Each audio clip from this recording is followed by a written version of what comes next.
우리 오늘도 예배 성공자 되기를 주 이름으로 축원합니다. 정말 예배는 살아있어야 돼요. 살아있어야 돼요.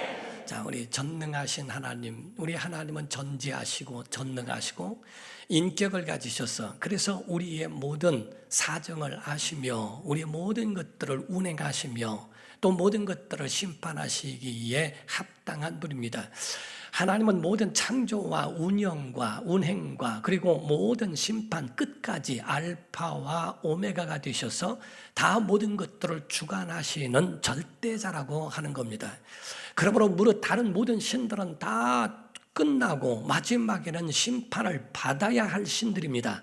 이 땅에 사는 날 동안에는 그 신이 이러쿵 저러쿵 이리왈 저리왈 모든 것들을 다 주관한 것 같아도 끝나 마지막에 가서는 다 모든 심판을 받아야 할 피조된 것들에 불과합니다. 그러나 하나님은 그렇지 않습니다. 하나님은 시작과 마지막이 있으시며 그리고 모든 것들을 주관하시는 그런 그 창조의 창조주로 하나님이시기 때문에 그 영원하신 하나님은 모든 신들 위에 뛰어나시며 그 모든 신들을 다 심판하실 수 있는 능력이 있는 분이시라고 말씀을 합니다. 마태복음 10장 28절에 예수님 직접 말씀하시기를 몸은 죽여도 영혼은 능히 죽이지 못하는 자들을 두려워하지 말고 오직 몸과 영혼을 능히 지옥에 멸하실 수 있는 일을 두려워하라 라고 말씀하시죠. 곧 이 땅에 살면서 자기 자신의 사랑하는 모든 일들을 행하고 결국에는 지옥에 가야 할 그러한 자들을 두려워하여 그 앞에 숭배하고 그렇게 하지 말고 영혼도 지옥에 보내실 수 있고 이 땅은 물론이거니와 모든 영혼도 영원한 심판을 하실 수 있는 그 하나님을 두려워하는 것이 옳다고 주님 하나님 말씀하십니다. 우리가 출애굽기를 보게 되더라도요, 출애굽기에 모세를 통하여 10가지 재앙을 보게 되죠. 그거를 가르쳐 학자들은 말하기를 신들의 전쟁이라고 표현을 합니다. 그러므로써 3가지는 물신, 그리고 또 3가지는 땅의 신, 그리고 또 3가지는 하늘 신들에 대하여 이 10가지 재앙, 마지막은 장자를 치는 재앙까지 하죠. 왜냐하면 이집트 자체가 물을 지키는 신, 들을 지키는 신, 바알과 아스타롯 같은 경우도 풍년을 일깨워주고 해서 그저 바알과 아스타롯을 자극을 하면은 많은 좋은 풍요로운 풍작이 이루어질 것이라고 하는 들의 신과 같은 거거든요. 이와 같은 신들 그리고 하늘에 있는 모든 것들을 다 태양 신서부터 달, 별 이런 것들에게 다 이름을 붙여서 그래서 신들로 숭배하고 있는 이집트입니다. 그러므로써 그 애굽에 있는 그러한 신들 앞에 모세가 서서 그들에게 단파를 짓는 것과 같죠. 신들의 전쟁과 같은 겁니다. 모세가 이 지팡이를 던지니까 뱀이 됩니다. 바로가 말하기를 그런 마술은 우리도 다 가능하다. 마술사를 데려와 지팡이를 던지니까 뱀이 됐어요. 그런데 놀라운 일은 모세의 지팡이가 뱀이 된 것이 다 잡아먹었다라고 되어 있습니다. 신들 위에 뛰어난 신이요 그 앞에서는 다 복종해야 하고 마침내 심판을 받아야 한다는 거죠. 그러므로 물부터 치기 시작했어요. 그래서 물이 피가 되기 시작합니다. 그거를 회복하게 할 신은 아무도 없습니다. 개구리가 나오죠. 이도 물에서 나온 그 일을 이야기합니다. 그리고 들에 있는 거 파리와 같은 이런 것들 전부가 이 들의 것, 그리고 우박으로부터 내려지고 또 그 가운데에 메뚜기와 흑암과 이런 것들도 다 하늘신과 같은 모든 신들을 하나님이 모세를 통하여 치셨다 하는 거죠. 이와 같이 절대자이신 하나님, 그 하나님이 우리의 하나님인 줄로 믿습니다. 그 하나님은 인격이 있으신 분이셔서 지성과 감정과 의지가 있으세요. 그래서 그 하나님에 대해서는 우리가 관념이나 상상 속의 하나님으로 보는 것이 아니라 인격을 가지시고 우리의 처지를, 우리의 사정을 아시는 하나님, 우리의 예배를 받으시는 하나님, 그리고 하나님이 그 뜻을 가지사 그 뜻대로 행하시는 하나님, 그러므로 마태복음 6장 32절에 말씀하기를 이는 다 이방인들이 구하는 것이라 무엇을 먹을까 무엇을 입을까 무엇을 마실까 염려하며 구하는 이방인들에 대하여 하신 말씀이에요. 다 이방인들이 구하는 것이라 너희 하늘 아버지께서 이 모든 것이 너에게 있어야 할 줄을 아신다. 지성입니다. 그러므로 하나님은 우리의 사정을 알고 계신다 하는 거죠. 두 번째 히브리서 13장에 보면 말씀을 하기를 16절에 오직 선을 행함과 서로 나눠주기를 잊지 말라. 하나님은 이 같은 제사를 기뻐하신다. 하나님은 우리의 예배를 기뻐하시는 줄로 믿습니다.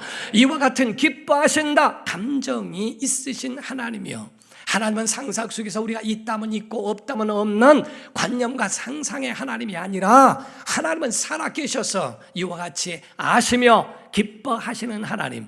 그리고 요한복음 6장 39절에 보면 말씀하기를 나를 보내신 이의 뜻은, 하나님은 뜻을 가지셔서 이쪽 저쪽 모든 것들을 다 주관하신다는 거죠. 내게 주신 자 중에 내가 하나도 잃어버리지 아니하고 마지막 날에 다시 살리는 이것이니라 라고 말씀하시죠. 이와 같이 하나님의 뜻이 그 가운데 있어 지성과 감정과 또한 의지로서 그 뜻을 가르쳐 하나님의 인격이신 하나님을 우리에게 보여주시고 있다 하는 겁니다. 사람이 하나님의 형상을 닮았다고 표현하고 있는데 그런 모습만 닮은 것이 아니고 그의 성품, 영성, 그리고 그에 대한 아름다운 지혜, 이 모든 것들을 다 포함하고 있다는 것을 가르쳐 말하죠. 그러므로 사람은 어떠한 상황인지 상황을 인지할 줄 압니다. 좋아하고 기뻐할 줄을 압니다.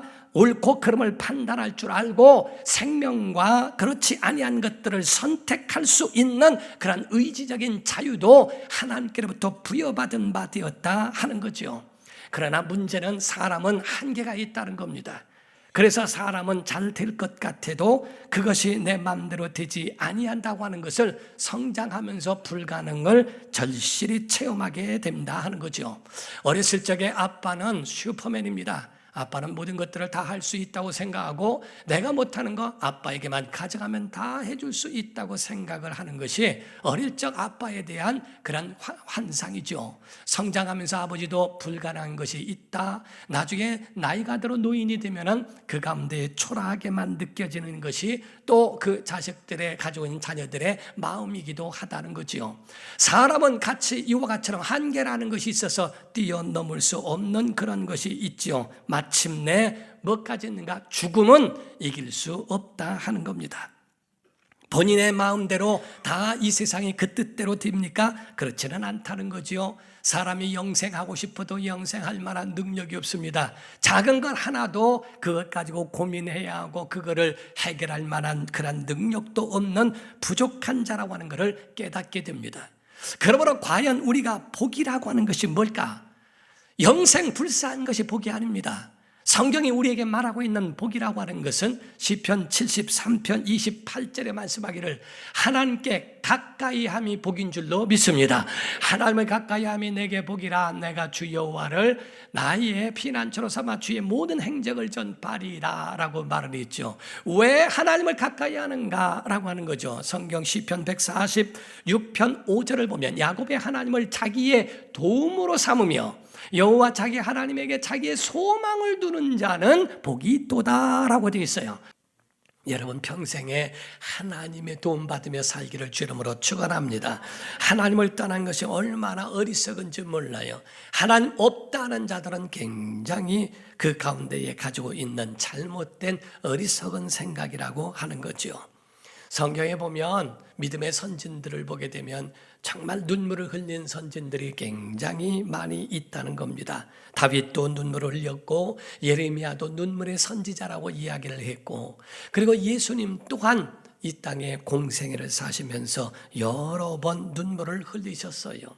누가복음 19장 41절에도 우셨다는 말씀이 있는 것처럼 또 성경의 히브리서 5장 7절을 보게 되면 바로 그는 육체, 예수님 말하죠. 육체에 계실 때에 자기를 죽음에서 능히 구원하실 이에게 심한 통곡과 눈물로 간구와 송호를 울렸고 그의 경건하심으로 말미암아 들으심을 얻었느니라. 심한 통곡이 있었다는 겁니다.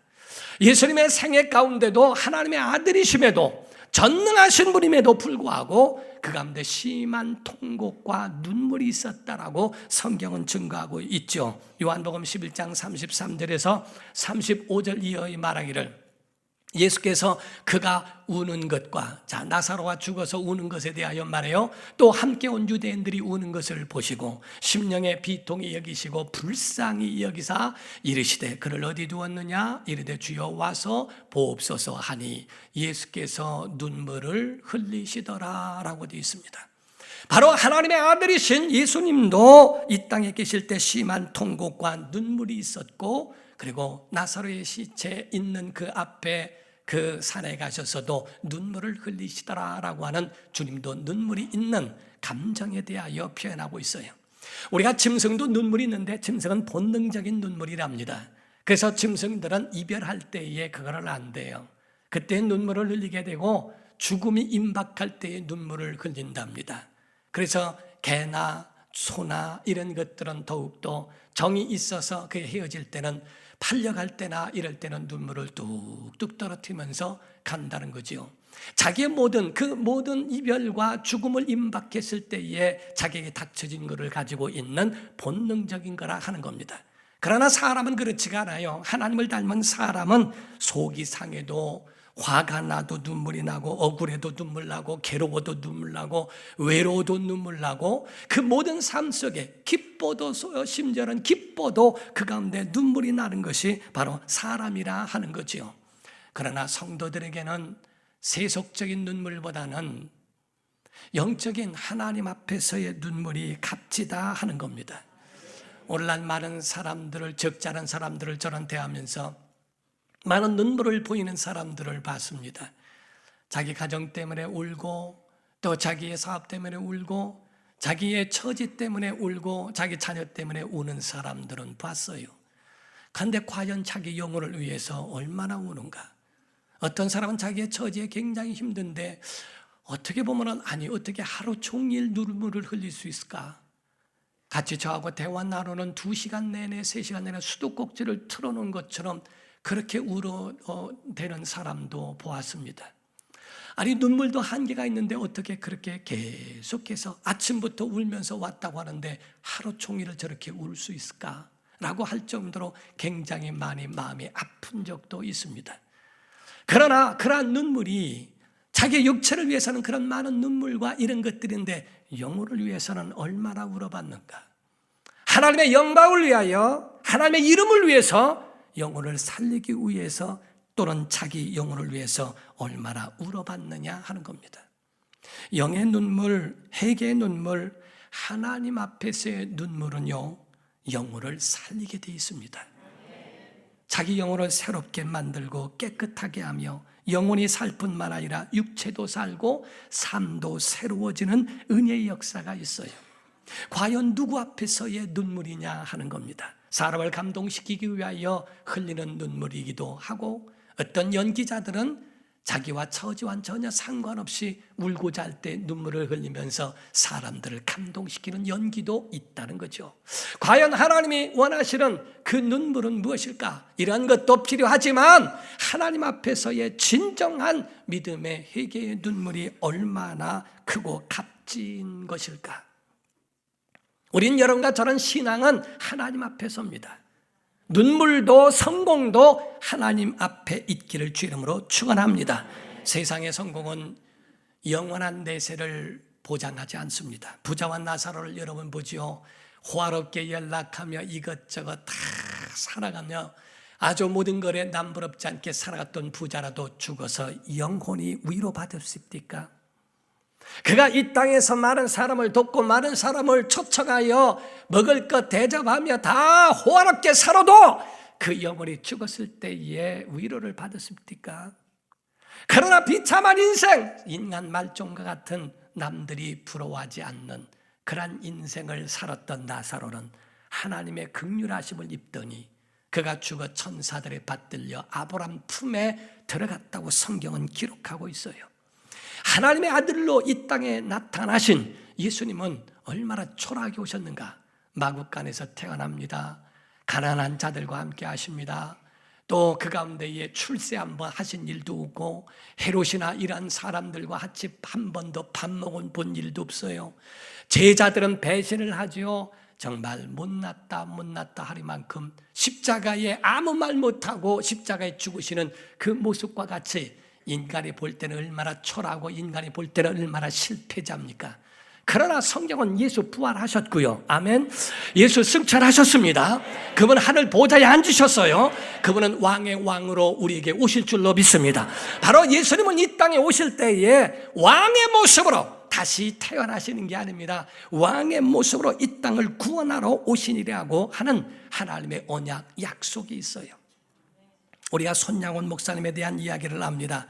1940년도에 일제 6년 동안의 감옥 생활을 했으며 그 가운데 해방을 얻은 후에 애양원이라고 하는 그러한 나병 환자들을 보호하고 그들을 돌보는 일을 행하셨습니다. 주기철 목사님은 감옥에서 돌아가셨고, 그리고 바로 손양원 목사님은 이틀 전에 그래서 해방이라는 것이 있기 때문에 죽음을 이틀 앞두고 해방으로 인하여 살아남을 얻었습니다. 그러나 두 아들이 있는데 그 두 아들은 공산주의자들에 의하여 죽음을 당하게 되었고, 그 목사님은 그 두 아들을 죽인 그 사람을 데려다가 양아들로 삼습니다. 그러나 그 사람은 평생 트라우마와 사람을 죽였다고 하는 것에 대하여 많은 죄책감으로 살았다는 이야기도 있습니다. 그분은 죽으면서 자기 아들에게 너는 목사가 되라 라고 이야기하고 죽었어요.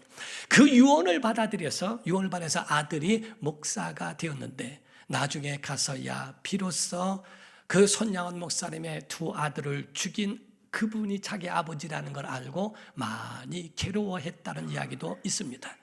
왜 아버지가 돌아가시면서 나에게 목사가 되라고 하셨을까라고 하는 부분으로 굉장히 거기에 대해서 눈물을 흘렸다고 이야기를 합니다. 사랑하는 성도 여러분, 참된 행복과 참된 자유, 기쁨, 이 모든 것에 대한 근본적인 것은 죄 사함을 받을 때 가능하다는 거예요. 바로 우리의 가장 중요한 것, 인간이 할 수 없고 해결할 수 없고 깰 수 없는 그것이 바로 죄를 없게 하는 거였습니다. 어느 누구가 죄를 없게 할 만한 자격이 있고 능력이 있는가? 그런 것을 행한 이는 이 세상에 아무도 없다는 겁니다. 우리가 근본적인 치유, 여러분의 방 안에 오물이 가득한데 냄새가 악취가 나니까 갔다가 그 가운데 향수를 뿌려대고 그 옆에다가 다른 화분을 갖다 놓고 이렇게 한다고 해서 근본적으로 해결되는 게 아니에요. 악취와 향수의 그 섞인 냄새로 다 고약한 냄새가 나죠. 그 안에 있는 것을 근본적 해결은 치워야 합니다. 우리 영혼에 있는 근본적인 죄는 예수의 피로 말미암아 치워질 수 있습니다. 그래서 예수의 피밖에, 나의 죄를 씻기는 예수의 피밖에 없다고 그렇게 고백하는 것처럼 예수 그리스도의 피가 우리 안에 있어야 한다는 거죠. 여러분, 죄는 능력이 있어요. 좋은 것들을 다 없이 하고요, 다 잃어버리게 하고 다 몰아냅니다. 죄를 범하는 순간에 격리됩니다. 죄를 범하는 순간에 명예를 잃어버립니다. 죄를 범하는 순간에 그의 모든 가족과 모든 것들과 다 멀어지게 될 수밖에 없는 것이 바로 죄의 힘이라는 거예요. 그러나 회개의 능력은 더 크다는 겁니다. 바로 회개하게 되면 영혼이 새로워집니다. 회개하게 되면 온몸을 목욕한 것처럼 거룩하게 하시고 그 가운데 죄에서 자유함을 얻게 하시는 줄로 믿습니다.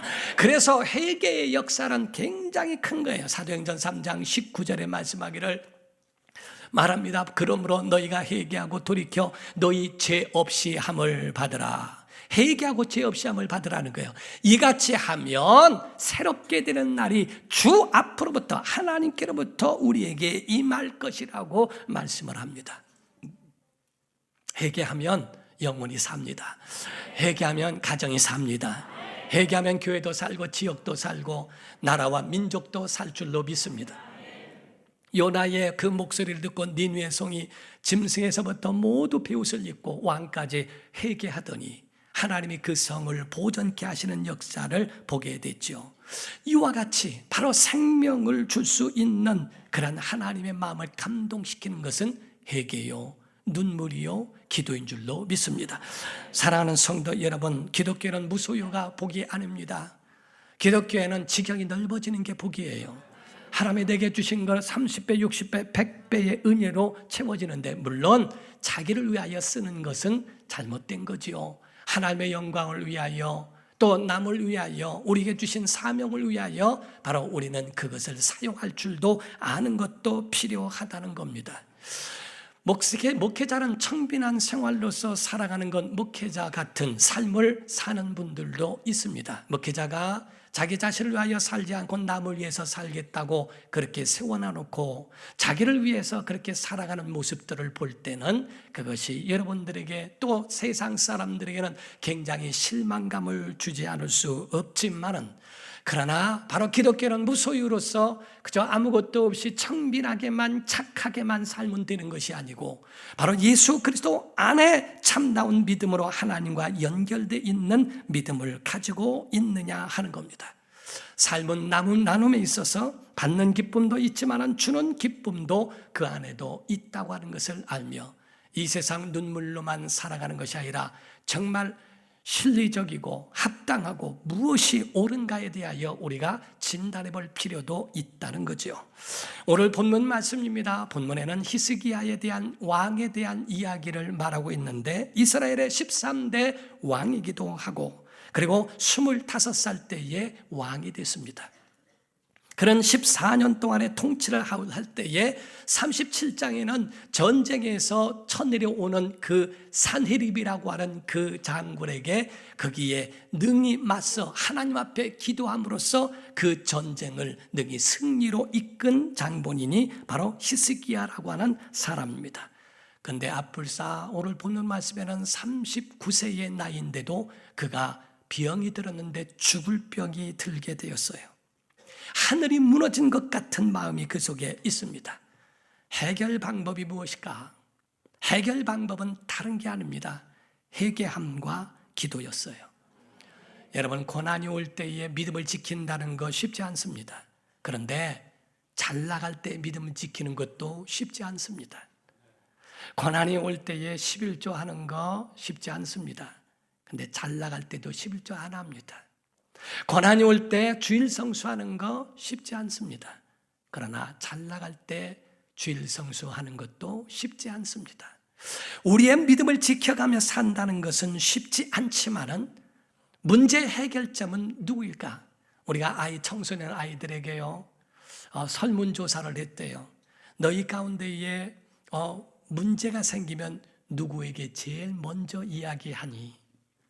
친구라고 얘기하는 아이들이 굉장히 많더라는 겁니다. 그런데 두 번째 질문 가운데 하는 말이, 너희들 가운데서 만약에 문제 해결을 해줄 수 있는 분은 누구라고 생각하니? 부모라고 얘기를 합니다. 가장 큰 문제를 친구에게는 이야기해도 해결할 줄 만한 능력은 없어요. 자기 부모에게는 가면 해결이 된다고 하는 걸 알면서도 가지 않는 거예요.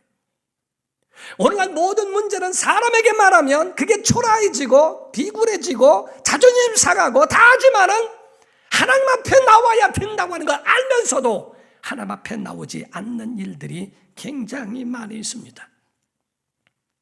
우리가 하나님 앞에 나오는 게 쉽다고요? 그렇지 않습니다. 같은 왕이지만 아사라는 왕이 있어요. 처음에는 잘했습니다. 그런데 그 아사라는 왕이 나중에는 자기에게 바른 말을 한 선지자를 학대하고 그를 가두기도 하고 굉장히 그렇게 박해를 했어요. 나중에 가서는 그가 그 가운데에 발병을 얻게 되는데 하나님을 구하지 않고 의원만 구했습니다. 결국에는 그가 2년 만에 세상을 떠나게 됐다고 되어 있습니다. 역대하 16장 12절에서 13절입니다. 아사가 왕이 된 지 39년에 그의 발이 병들어 매우 위독했으나 병이 있을 때 그가 여호와께 구하지 아니하고 의원들에게 구하였더라.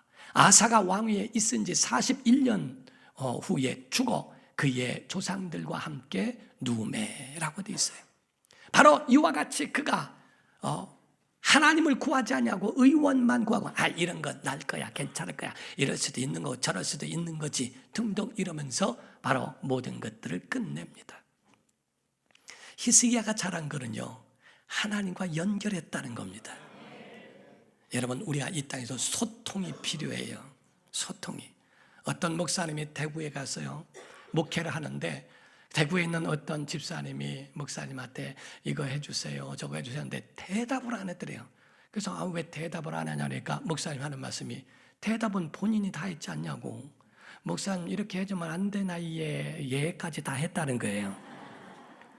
그래서 얘도 다 했으면서 나한테 대답을 구하느냐고 하더라는 게 소통이 안 돼요. 경상도 아이가 서울에 올라가서 공부를 하려고 올라갔답니다. 올라갔는데 거기서 막 교실에서 뛰고 막 그러니까 반장이 불러다가 여기서 뛰고 그러면은 선생님하고 이렇게 할 때 다 방해가 되니까 그렇게 하면 안 돼 하고 얘기했더니 맞나 그렇게 하더래요. 그렇다고 맞지는 않아 그렇게 얘기했대요. 그러니까 맞나라는 말이 그게 진짜냐 하는 얘기인데 그렇다고 맞는 건 아니야 하고 얘기했다고. 서로가 같이 소통이 안 되는 그런 같은 한국 사람이면서도 안 돼요. 육의 사람 영의 사람 여러분 아셔야 됩니다. 바로 하나님의 사람은 무엇이 다르냐? 땅의 사람들은 하나님과 연결하지 않아요. 하나님과 소통되지 않아요. 히스기야는 하나님과 소통을 합니다. 그러므로 그가 살아가는 방법을 알고 있어요. 먼저 하늘과의 관계입니다. 우리가 성경에서 이사야서 37장 9절에서 10절입니다. 그때 아수르 왕이 구수왕 디르하가의 일에 관하여 들은즉 사람들이 이르기를 그가 나와서 왕과 싸우려 한다 하는지라. 이 말을 듣고 사자들을 히스기야에게 보내며 이르되 너희는 유다의 히스기야 왕에게 이같이 말하여 이르기를 너는 내가 신뢰하는 하나님이 예루살렘이 아수르 왕의 손에 넘어가지 아니하리라 하는 말에 속지 말아라 하고 얘기합니다. 야, 산느림이 지금 쳐내려오는데 하나님이 예루살렘을 건지신다고? 야, 히스기야 말 믿지 마, 속지 마 하고 그렇게 이야기한 말입니다. 14절에서 17절이에요. 히스기야가 그 사자들의 손에서 글을 받아보고 여호와의 전에 올라가서 행한 일이 뭐냐면요, 그 글을 그대로 가지고 여호와의 전에 올라가서 그것을 여호와의 전에 그 책을 폈다는 거예요. 그 글을 펴놓고 여호와께 기도했다. 세 번째는 기도하여 이르되 그룹 사이에 계신 이스라엘 하나님 만군의 여호와여 주는 천하 만국의 유일하신 하나님이시라. 주께서 천지를 만드셨나이다. 여호와여 귀를 기울여 들으시옵소서. 두 번째, 여호와여 눈을 뜨고 보시옵소서. 산헤립이 사람을 보내어 살아 계시는 하나님을 회방한 모든 말을 들으시옵소서 하고 들어달라고 이야기를 하죠. 하나님 전에 가지고 올라갑니다. 그리고 하나님 보시옵소서. 들으셨죠? 보셨죠? 하나님 이걸 어떻게 하면 좋습니까? 하나님을 욕되게 하고 있습니다 하고 하나님 앞에 간구하며 이야기를 합니다. 20절에 말씀하기를 우리 하나님 여호와여 이제 우리를 그의 손에서 구원하사 천하 만국이 주만이 여호와이신 줄을 알게 하옵소서 하니라. 나중에는 천사가 내려와서요 모든 자들을 다 침으로 다 끝나버립니다. 전쟁에서 승리하게 되지요. 이제는 자기 자신에 대하여 이제 죽을 병에 들었다고 하고 그에 대하여 유언하라고 하는 말에 대한 치유 통보를 받고 그가 어떤 일을 합니까? 오늘 본문 말씀 2절에서 6절을 보면 첫 번째, 히스기야가 얼굴을 벽으로 향하고, 대부분의 사람들은 벽에 등을 대고 있고 앞을 바라보죠. 그런데 벽을 향하여 했다는 건 세상과 차단했다는 거예요. 얼굴을 벽으로 향하고 여호와께 두 번째 기도합니다. 이르되 여호와여 구하오니 내가 주 앞에서 진실과 전심으로 행하여 주의 목전에서 선하게 행한 것이 하나라도 있다면 하나님 기억하시옵소서 하고, 세 번째, 히스기야가 심히 통곡하더라.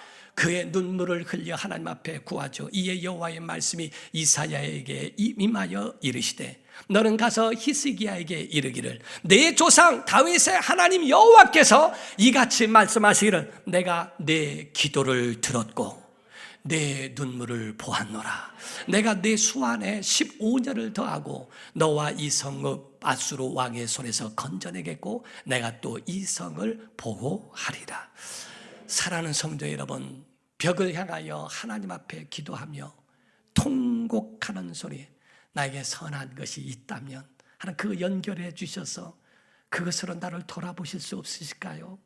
하나님, 내가 무슨 의의가 있겠습니까? 그러나 하나님이 너 그건 참 잘했다라고 하는 것이 하나라도 있다면 그것 때문에라도 나를 용서해 주시면 안 될까요? 하나님 내 기도를 들으시면 안 될까요? 옛날에 15년이라고 하는 수명은요, 평균 수명은 그렇게 높지 않았습니다. 옛날에 15년이라고 하는 세월은 굉장한 겁니다. 하나님이 그에게 은혜를 베푸시고 은총을 베풀어 주신 것은 내가 너의 기도를 들었고 내 눈물을 보았노라. 하나님 앞에서의 눈물이 있기를 예수 이름으로 축원합니다.